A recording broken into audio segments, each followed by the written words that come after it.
Thomas, un père de famille inquiet pour l'argent et le travail.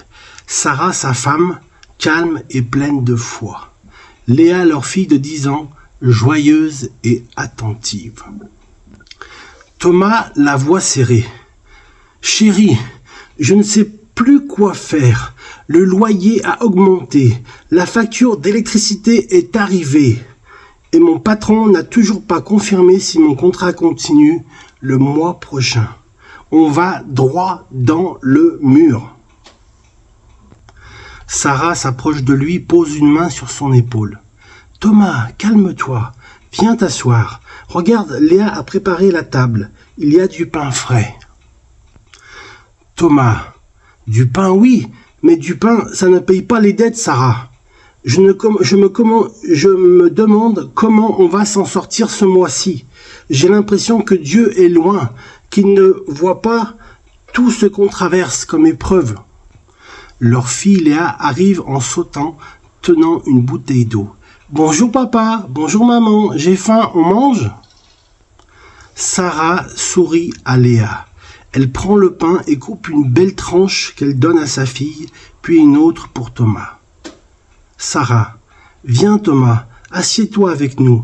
Avant de manger, on va faire comme d'habitude. On va rendre grâce. On va remercier celui qui pourvoit à tous nos besoins. » Thomas hésitant. « Remercier, pourquoi? Pour un bout de pain, pendant qu'on risque de perdre notre maison ?» Léa tend ses mains en prière innocente. « Mais papa, le pain est chaud, il est bon, c'est Jésus qui nous le donne tous les jours. Tu le dis souvent, toi-même. » Thomas attendrit malgré lui. « Oui, ma chérie, tu as raison, c'est vrai. Il pourvoit à tous nos besoins. » Sarah, de répondre. « Jésus n'a-t-il pas dit « Donnez-nous aujourd'hui notre pain quotidien » ? Il ne nous a pas promis l'abondance sans effort, mais il a promis d'être là, présent avec nous et à nos côtés. Regarde ce pain, c'est la preuve concrète qu'il veille sur nous dès ce matin. » Thomas regarde le morceau de pain dans ses mains. Son visage se détend peu à peu, il ferme les yeux un instant. Thomas. « Pardon Seigneur Jésus, pardon d'avoir laissé la peur étouffer ma foi. Je regarde au problème et j'oublie que tu es le maître du monde, tu es le maître de l'univers, tu es le maître de tout, Seigneur. Merci pour ce pain, merci de prendre soin de nous ce matin.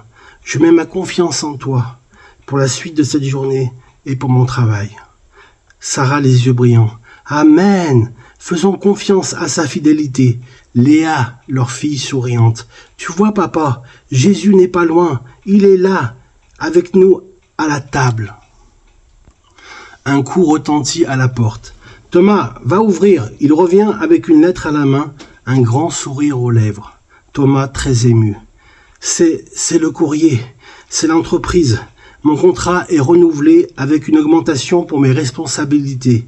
Et en plus, j'ai reçu un message d'un ami qui me propose un coup de main pour les démarches du loyer. Sarah, tu vois mon chéri, Dieu agit toujours au bon moment de la manière que lui, il a choisi. » Thomas se tournant vers le public, le pain à la main.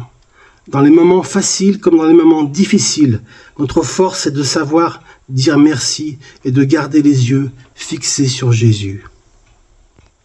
Thomas, Sarah, Léa, à l'unisson, disent le verset à haute voix. « Ne vous inquiétez de rien, mais en toute chose, faites connaître vos besoins à Dieu par des prières et des supplications avec des actions de grâce. Et la paix de Dieu, qui surpasse toute intelligence, gardera vos cœurs et vos pensées en Jésus-Christ. » Philippiens chapitre 4, versets 6 et 7. Amen. Soyez bénis. Dieu donne la provision. Il est fidèle, juste et bon, et il bénit en tout temps. Amen.